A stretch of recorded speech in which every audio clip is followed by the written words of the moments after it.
Let's start new chapter. ईश्वर से अनुराग। आपने लोगों को पूजा पाठ करते तथा भजन कीर्तन या कव्वाली गाते या चुपचाप ईश्वर के नाम का जाप करते हुए देखा होगा। आपने यह भी गौर किया होगा कि उनमें से कुछ तो इतने भाव विभोर हो जाते हैं कि उनकी आंखों में आंसू भर आते हैं। ईश्वर के प्रति ऐसा प्रेम भाव या गहरी भक्ति उन विभिन्न प्रकार की भक्ति तथा सूफी आंदोलनों की देन है, जिनका 8वीं शताब्दी में उद्भव होने लगा। देखते हैं परमेश्वर का विचार कहाँ से आया। बड़े बड़े राज्यों के उदय होने से पहले विभिन्न विभिन्न समूह के लोग अपने अपने देवी देवताओं की पूजा पूजा किया करते थे। जब लोग नगरों के विकास और व्यापार तथा साम्राज्य के माध्यम से एक साथ आते गए, तब नए नए विचार विकसित होने लगे। यह बात व्यापक रूप से स्वीकार की जाने लगी कि सभी जीवधारी अच्छे तथा बुरे कर्म करते हुए जीवन मरण और पुनर्जीवन के अनंत चक्रों से गुजरते हैं। इसी प्रकार यह विचार भी गहरे बैठ गया था कि सभी व्यक्ति जन्म के समय भी एक बराबर नहीं होते हैं। यह मान्यता के सामाजिक विशेषाधिकार किसी कुछ परिवार अथवा ऊंची जाति में पैदा होने के कारण मिले हैं, कई पांडित्यपूर्ण ग्रंथों का विषय था। अनेक लोग ऐसे विचारों के कारण बेचैन थे, इसलिए वे बौद्ध तथा जैनों के उपदेशों की ओर उन्मुख हुए, जिनके अनुसार व्यक्तिगत प्रयासों में सामाजिक अंतरों को दूर किया जा सकता है और पुनर्जन्म के चक्र से छुटकारा पाया जा सकता है। कुछ अन्य लोग परमेश्वर संबंधी इस विचार से आकर्षित हुए कि यदि मनुष्य भक्तिभाव से परमेश्वर की शरण में जाए तो परमेश्वर व्यक्ति को इस बंधन से मुक्त कर सकता है। श्रीमद् भगवत गीता में व्यक्त यह विचार है कि सामान्यतः सन यानी ईस्वी की प्रारंभिक शताब्दियों में लोकप्रिय हो गया था। विशेष धार्मिक अनुष्ठानों के माध्यम से शिव, विष्णु तथा दुर्गा को परम दुर्गा को परम देवी देवता के रूप में पूजा जाने लगा। साथ साथ विभिन्न क्षेत्रों में पूजा जाने वाले देवी देवताओं को शिव, विष्णु या दुर्गा का रूप माना जाने लगा। इसी प्रक्रिया में स्थानीय मिथक तथा किस्से कहानियां पौराणिक कथाओं के अंग बन गए। पुराणों में पूजा पूजा की जिन पद्धतियों की अनुशंसा की गई थी, उन्हें स्थानीय पंथों में भी अपनाया जाने लगा। आगे चलकर पुराणों में भी इस बात का उल्लेख किया गया कि भक्त भले ही किसी भी जाति पाति का हो, वह सच्ची भक्ति से ईश्वर की कृपा प्राप्त कर सकता है। भक्ति की विचारधारा इनकी इतनी अधिक लोकप्रिय हो गई कि बुद्धों और जैन मतावलंबियों ने भी इन विश्वासों को अपना लिया।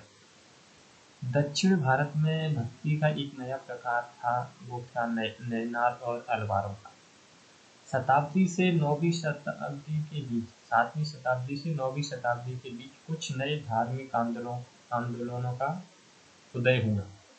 इन आंदोलनों का नेतृत्व नैनारों यानी शैव संतों, अलवारों यानी वैष्णव संतों ने किया। ये संत सभी जातियों के थे, जिनमें पुलैया और पनार जैसे अस्पृश्य यानी अनटचेबल्स समझी जाने वाली जातियों के लोग भी शामिल थे। वे बौद्धों और जैनों के कट आलोचक थे और शिव तथा विष्णु के प्रति सच्चे प्रेम को मुक्ति का मार्ग बताते थे। उन्होंने संगम साहित्य यानी तमिल साहित्य का प्राचीनतम उदाहरण और सामान्यतः सन यानी ईस्वी सन की प्रारंभिक शताब्दियों में रचित में समाहित प्यार और शूरवीरता के आदर्शों को अपनाकर भक्ति के मूल्यों में उनका समावेश किया था। नैनार और अलवार भयंकर साधु संत थे। वे जिस किसी स्थान या गांव में जाते थे, वहां के स्थानीय देवी देवताओं की प्रशंसा में सुंदर कविताएं रचकर उन्हें संगीतबद्ध कर दिया करते थे।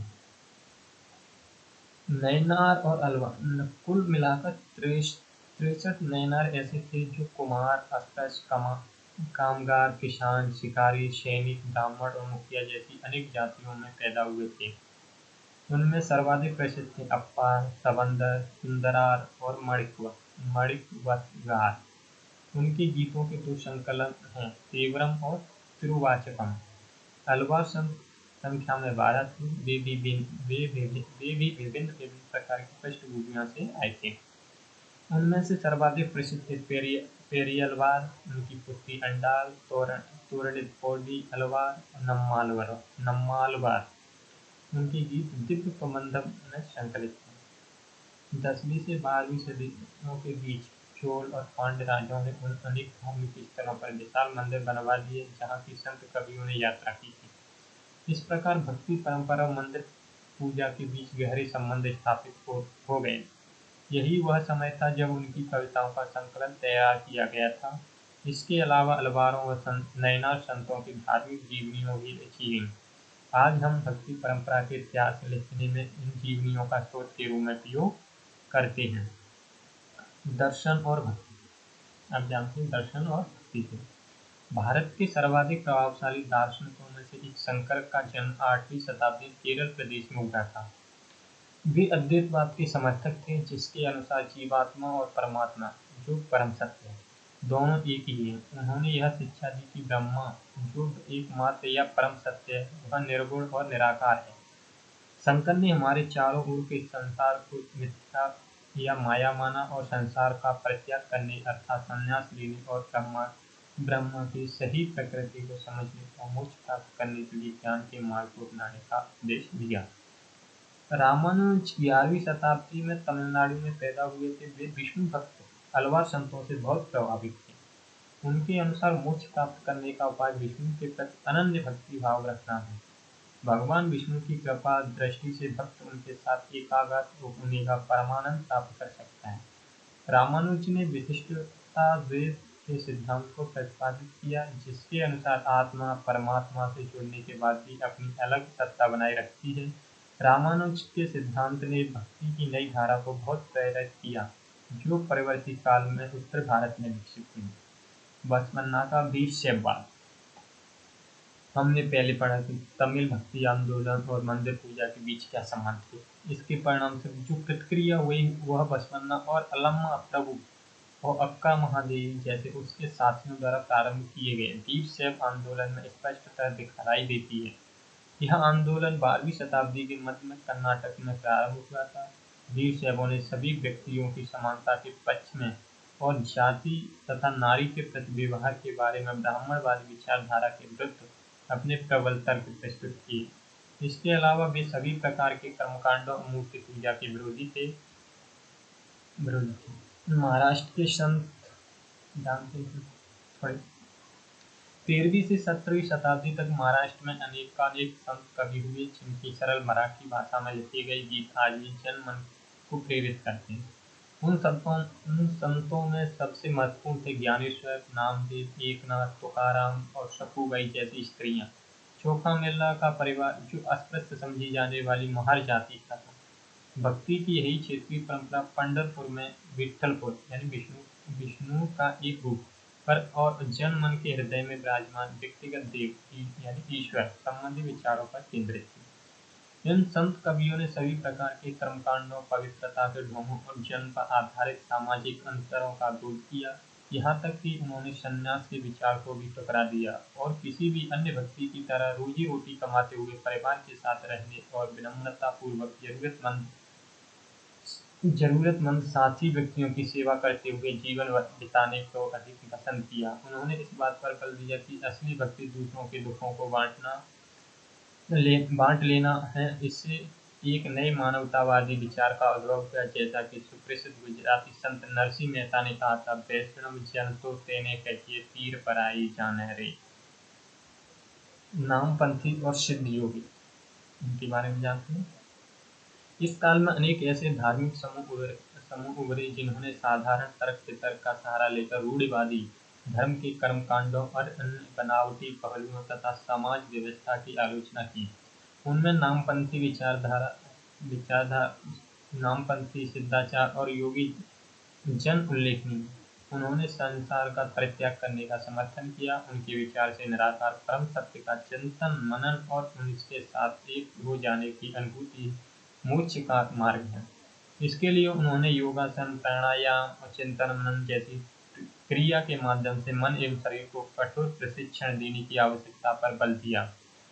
ये समूह खासतौर पर नीची कही जाने वाली जातियों में बहुत लोकप्रिय हुए। उनके द्वारा की गई रूढ़िवादी धर्म की आलोचना ने भक्ति मार्गी धर्म के लिए आधार तैयार किया, जो आगे चलकर उत्तरी भारत में लोकप्रिय शक्ति बना। इस्लाम और सूफी संत। संतों और सूफियों में बहुत अधिक समानता थी, यहाँ तक कि यह भी माना जाता है कि उन्होंने आपस में कई विचारों का आदान प्रदान किया, उन्हें अपनाया। सूफी मुसलमान रहस्यवादी थे। वे धर्म के बाहरी आडंबरों को अस्वीकार करते हुए ईश्वर के प्रति प्रेम और भक्ति तथा सभी मनुष्यों के प्रति दया भाव रखने पर बल देते थे। इस्लाम ने एकेश्वरवाद यानी एक अल्लाह के प्रति पूर्ण समर्पण का दृढ़ता से प्रचार किया। 8वीं और 9वीं शताब्दी में धार्मिक विद्वान ने पवित्र कानून यानी शरिया और इस्लामिक धर्मशास्त्र के विभिन्न पहलुओं को विकसित किया। इस्लाम धीरे धीरे और जटिल होता गया, जबकि सूफियों ने एक अलग रास्ता दिखाया जो ईश्वर के प्रति व्यक्तिगत समर्पण पर बल दिया। सूफी लोगों ने मुस्लिम धार्मिक विद्वानों द्वारा निर्धारित विशुद्ध कर्मकांड और आचार संहिता को बहुत कुछ अस्वीकार कर दिया। वे ईश्वर के साथ ठीक उसी प्रकार जुड़े रहना चाहते थे जिस प्रकार एक प्रेमी दुनिया की परवाह किए बिना अपनी प्रियतमा के साथ जुड़े रहना चाहता है। संत कवियों की तरह सूफी लोग भी अपनी भावनाओं को व्यक्त करने के लिए काव्य रचना किया करते थे। गद्य में एक विस्तृत साहित्य तथा कई किस्से कहानियां इन सूफी संतों के इर्द गिर्द विकसित हुई थी। मध्य एशिया के महान सूफी संतों में गज्जाली, रूमी और सादी के नाम उल्लेखनीय हैं। नामपंथियों, सिद्धों और योगियों की तरह सूफी भी यही मानते थे कि दुनिया के प्रति अलग नजरिया अपनाने के लिए दिल को सिखाया पढ़ाया जा सकता है। उन्होंने किसी औलिया या पीर की देख-रेख में जिक्र यानी नाम का जपना, चिंतन, समा यानी गाना, रक्स यानी नृत्य, डांस, नीति चर्चा, सांस पर नियंत्रण आदि के जरिए प्रशिक्षण की विस्तृत रीतियों का विकास किया। इस प्रकार आध्यात्मिक सूफी उस्तादों की पीढ़ियों सिलसिलाओं का प्रादुर्भाव हुआ। इनमें से हर एक सिलसिला निर्देशों व धार्मिक क्रियाओं का थोड़ा बहुत अलग तरीका अपनाती थी। 11वीं शताब्दी से अनेक सूफी जन मध्य एशिया से आकर हिंदुस्तान में बसने लगे थे। दिल्ली सल्तनत की स्थापना के साथ यह प्रक्रिया उस समय और भी मजबूत हो गई जब उपमहाद्वीप में सर्वत्र बड़े बड़े अनेक सूफी केंद्र विकसित हो गए। चिश्ती सिलसिला इन सभी सिलसिलाओं में सबसे अधिक प्रभावशाली था। इसमें औलियाओं की एक लंबी परंपरा थी, जैसे अजमेर के ख्वाजा मोइनुद्दीन चिश्ती, दिल्ली के कुतुबुद्दीन बख्तियार काकी, पंजाब के बाबा फरीद, दिल्ली के ख्वाजा निजामुद्दीन औलिया और गुलबर्ग के बंदा नवाज गेसुदराज। सूफी संत अपने खानकाहों में विशेष बैठकों का आयोजन करते थे, जहां सभी प्रकार के भक्तगण, जिनमें शाही घरानों के लोग तथा अभिजात और आम लोग भी शामिल होते थे, इन खानकाहों में आते थे। वे आध्यात्मिक विषयों पर चर्चा करते थे, अपनी बुनियादी की समस्याओं को सुलझाने के लिए संतों से आशीर्वाद मांगते थे अथवा संगीत तथा नृत्य के जलसों में ही शामिल होकर चले जाते थे। अक्सर लोग यह समझते थे कि सूफी औलियों के पास चमत्कारी शक्तियाँ होती हैं, जिनसे आम लोगों की बीमारियाँ और तकलीफों से छुटकारा मिल सकता है। सूफी संत की दरगाह एक तीर्थ स्थल बन जाता था, जहाँ सभी ईमान धर्म के लोग हजारों की संख्या में इकट्ठे होते थे। उत्तर भारत में धार्मिक बदलाव। 13वीं सदी के बाद उत्तरी भारत में भक्ति आंदोलनों की एक नई लहर आई। यह एक ऐसा युग था जब इस्लाम, ब्राह्मणवादी हिंदू धर्म, सूफी मत, भक्ति की विभिन्न धाराओं ने और नामपंथियों, सिद्धों और तथा योगियों ने परस्पर एक दूसरे को प्रभावित किया। हमने देखा कि नए नगरों और राज्यों का उद्भव हो रहा था और लोग अपने लिए नए नए व्यवसाय और नई नई भूमिका खोज रहे थे। ऐसे लोग विशेष रूप से शिल्पी, कृषक, व्यापारी और मजदूर इन नए संतों के विचारों को सुनने के लिए इकट्ठा हो जाते थे, फिर वे उनका प्रचार करते थे। उनमें से कबीर और बाबा गुरु नानक जैसे कुछ संतों ने सभी आडंबरपूर्ण रूढ़िवादी धर्मों को अस्वीकार कर दिया। तुलसीदास और सूरदास जैसे कुछ अन्य संतों ने उस समय विद्यमान विश्वासों तथा पद्धतियों को स्वीकार करते हुए उन्हें सबकी पहुंच में लाने का प्रयत्न किया। तुलसीदास ने ईश्वर को राम के रूप में धारण किया। अवधी यानी उत्तर प्रदेश की पूर्वी बोली में लिखी गई। तुलसीदास की रचना रामचरितमानस उनके प्रतिभा की अभिव्यक्ति और साहित्यिक कृति दोनों ही दृष्टियों से महत्वपूर्ण है। सूरदास श्री कृष्ण के अनन्य भक्त थे। उनकी रचना सूरसागर, सूरावली और साहित्य लहरी में संग्रहित हैं एवं उनके भक्ति भाव को अभिव्यक्त करती हैं। असम के शंकरदेव, जो इन्हीं के समकालीन थे, ने विष्णु की भक्ति पर बल दिया और असमिया भाषा में कविताएं तथा नाटक लिखे। उन्होंने ही नाम का यानी कविता पाठ और प्रार्थना गृह स्थापित करने की पद्धति चलाई, जो आज तक चल रही है। इस परंपरा में दादू दया, रविदास और मीराबाई जैसे संत भी शामिल थे। मीराबाई एक राजपूत राजकुमारी थी, जिनका विवाह 16वीं शताब्दी में मेवाड़ के एक राजसी घराने में हुआ था। मीराबाई रविदास, जो अस्पृश्य जाति के माने जाते थे, की अनुयायी बन गई। वे कृष्ण के प्रति समर्पित थी और उन्होंने अपने गहरे भक्तिभाव को कई भजनों में अभिव्यक्त किया है। उनके गीतों ने उच्च जातियों की रीतियों और नियमों को खुली चुनौती दी तथा ये गीत राजस्थान और गुजरात के जनसाधारण में बहुत लोकप्रिय हुए। इन संतों में से अधिकांश का विशिष्ट अभिलक्षण यह है कि इनकी कृतियां क्षेत्रीय भाषाओं में रची गईं और इन्हें आसानी से गाया जा सकता था, इसलिए ये बहुत लोकप्रिय हुई और पीढ़ी दर पीढ़ी मौखिक रूप से चलती रहीं। प्राय इन गीतों के प्रसारण में सर्वाधिक निर्धन, सर्वाधिक वंचित समुदाय और महिलाओं की भूमिका रही है। प्रसारण की इस प्रक्रिया में ये सभी लोग अक्सर अपने अनुभव की भी जोड़ देते थे। इस तरह आज मिलने वाले गीत संतों की रचनाएं तो हैं, साथ उन्हें उन पीढ़ियों के लोगों की रचनाएं मानी जा सकती जो उन्हें गाया करते थे। वे हमारी जीती जागती जन संस्कृति का अंग बन गई हैं। कबीर कबीर के बारे में जानते हैं। कबीर संभवतः 15वीं-16वीं सदी में हुए थे। वे एक अत्यंत प्रभावशाली संत थे। उनका पालन पोषण बनारस में या उसके आसपास के एक मुसलमान जुलाहा यानी बुनकर परिवार में हुआ था। उनके जीवन के बारे में हमारे पास बहुत कम विश्वसनीय जानकारी है। हमें उनके विचारों की जानकारी उनकी साखियों और पदों के विशाल संग्रह से मिलती है, जिनके बारे में यह कहा जाता है कि इनकी रचना तो कबीर ने की थी, परंतु घुमंतु भजन गायकों द्वारा गाए जाते थे। इनमें से कुछ भजन गुरु ग्रंथ साहब, पंचवाणी और बीजक में संग्रहित एवं सुरक्षित हैं। कबीर के उपदेश प्रमुख धार्मिक परंपराओं के पूर्ण एवं प्रचंड अस्वीकृति पर आधारित थे। उनके उपदेशों में ब्राह्मणवादी हिंदू धर्म और मुसलमान दोनों की बाह्य आडंबरपूर्ण पूजा के सभी रूपों का मजाक उड़ाया गया है। उनके काव्य की भाषा बोलचाल की हिंदी थी, जो आम आदमियों द्वारा आसानी से समझी जा सकती थी। उन्होंने कभी कभी रहस्यमयी भाषा का भी प्रयोग किया, जिसे समझना कठिन होता है। कबीर निराकार परमेश्वर में विश्वास रखते थे। उन्होंने यह उपदेश दिया कि भक्ति के माध्यम से ही मोक्ष यानी मुक्ति प्राप्त हो सकती है। हिंदू तथा मुसलमान दोनों ही लोग अब उनके अनुयायी हो गए थे। बाबा गुरु नानक यानी गुरु नानक।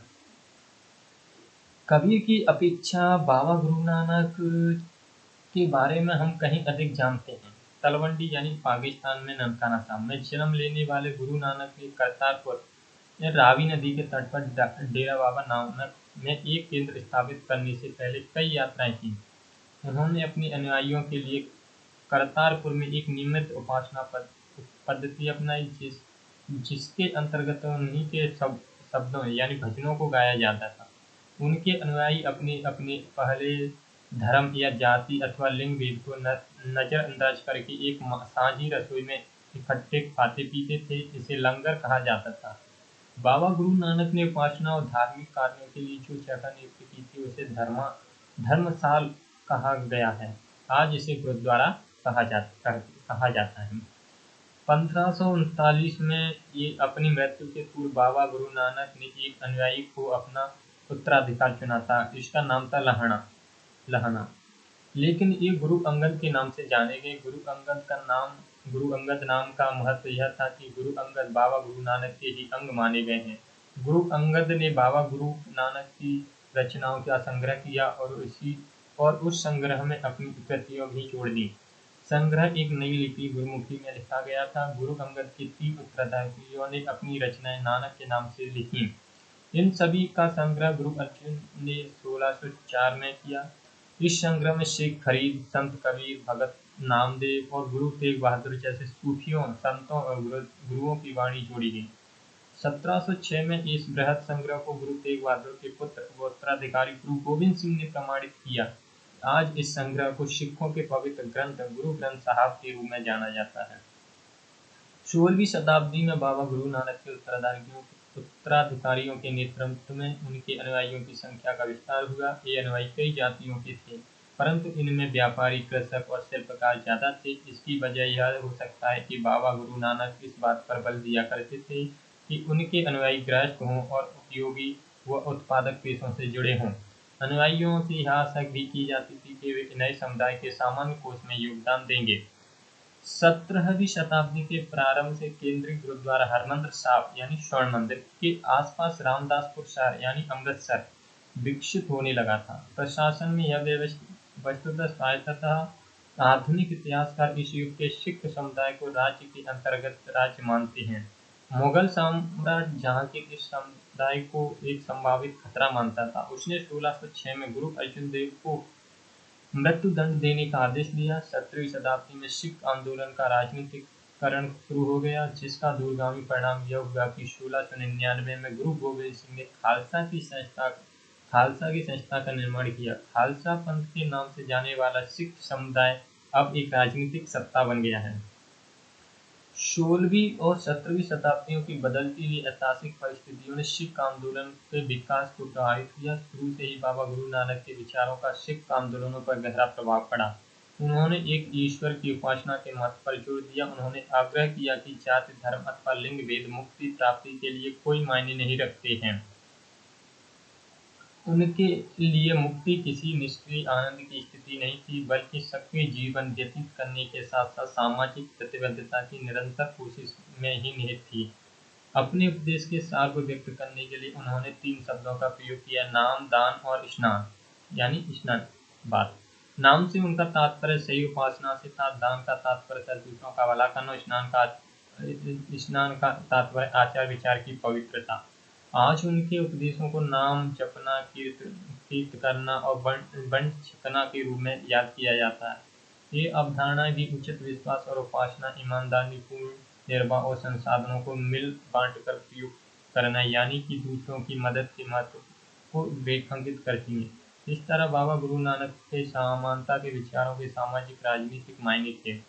शायद इसी बात से हमें बाबा गुरु नानक और उनके अनुयायियों के इतिहास और कबीर, रविदास और दादू जैसे संतों और उनके अनुयायियों के इतिहास में फर्क को समझने में मदद मिलती है। बस, thank you all of you.